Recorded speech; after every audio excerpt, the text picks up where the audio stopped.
Hello everyone and welcome to a new video. MC Mura here, and today we're gonna talk about EVO and what we found out from this very recent amazing tournament, because there is a lot to take away from EVO.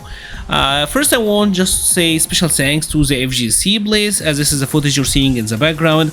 I wanted to use the EVO footage, but I saw that they were taken down and I'm not sure on the legality of all of it, so I didn't want to bother.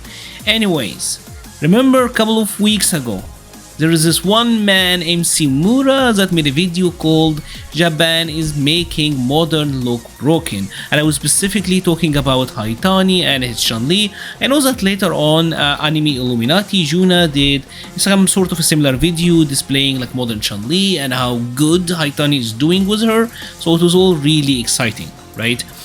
And yesterday Haitani made top 6 winners in 9,000 or like a 7,000 man bracket.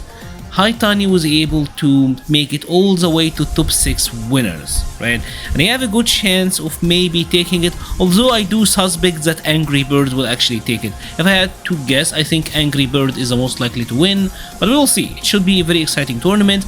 But regardless, even if Haitani went out at 6, that is still an amazing achievement, right? Because Chun-Li and modern Chun-Li is a character that everyone at first was like, nah, she's kind of trash in modern. People were really wrong about her, but then she was like kind of ridiculous. But then we discovered there is a bug with her and a charge timing.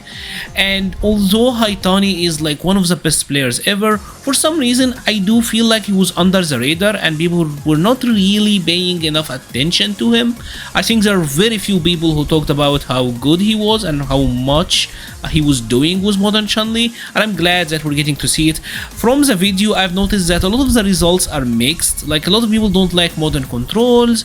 I personally think it's fine, to be honest. It's Haitani who's doing it, and if you've seen how he plays, yes, there are a couple of interactions here and there where modern is really like rearing its head, but there is a cost to it, and I do think having something different is good. I think that's good.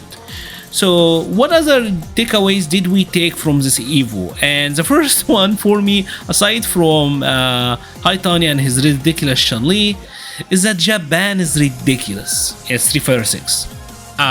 Obviously, prior to this tournament, there is always like, I guess just because of the nature of things, there is always like the big focus on North American tournaments, and I guess that's natural, but take a look at top 32, right? Just in the top 6, we got 1, 2, 3 players. So half of top 6 is Japanese. If we make it to top 8, now we got another one, Fujimura, Nemo, so 5 of the top 8 are Japanese. If we continue to top 16, there is like Moke, Fudo, Yamaguchi, Bonshan, Momoshi, that's like 10 out of 16. If we continue to like top 32, then you will see like Dogura, Goishi, Shuto, Higuchi, Machobo. There's like so much. Torimichi is like there's way too much.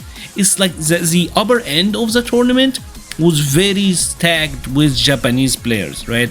So I think it goes without saying that at least for this tournament, Japan have shown that for 3-6, they're not joking around, and I love that they are actually testing stuff. This is the best thing about this tournament, is that you got to see stuff you would never see in usual regional tournaments. I don't think we would have seen like a modern Chun-Li or like a modern Marisa, and now you got players like Big Bird, amazing Marisa, saying that Shuto have made him convinced to look into modern Marisa. That's great. That's great. I love it when we're seeing and discovering new stuff. Now, when it comes to discovering new stuff, this is also a list that was compiled. I will leave a link to the original tweet in the description so you can take a better look at it, I believe. And this was pretty much a compilation of the top 96 and the character distribution, right? And what we can make from that is that there was no Ryu or Honda. No Ryu, I was kind of surprised by that, but no Honda is shocking. I would have imagined at least one Honda would sneak his way in, but the tournament was too tough for Ryu and Honda. Kind of weird, but alright. And 14 JP players. him and Ken are like by far the most used characters at the top rankings, and this is not really that surprising given that JB is also like the character that is used the most in the master rank. So even at the highest level of gameplay, he's still a character that is very popular, very effective. Guile, only 6 Guiles made it to top 96, but this is also kind of telling because I always hear that JB is a bad matchup for Guile. So if Guile, the supposedly best character in the game, as how a lot of tier lists are placing him, if the best character in the game is losing to the character that is the most popular probably in tournament play, then yeah, that is bad for him. And I'm always like really excited to see what we will see in the top 6 and the Aki reveal. Hopefully, I'm crossing my finger for an Aki reveal. If you have enjoyed this video, please leave a like or a comment. I just wanted to make something quick to talk about EVO because I'm really excited to talk about it, and I will be on a travel for the next week. I will be traveling tomorrow for 1 week, and I don't know if I'll be able to cover what's gonna happen after today, at least for a week, but we will see. And I will probably share some more details with you guys later, but it's some really cool. It's gonna be something that is really cool. If you have enjoyed this video, please leave a like or a comment. It helps the channel so much. I will be leaving a link to the Patreon, Discord, Twitter, and Twitch pages in the description. Thank you so much for watching and stay safe.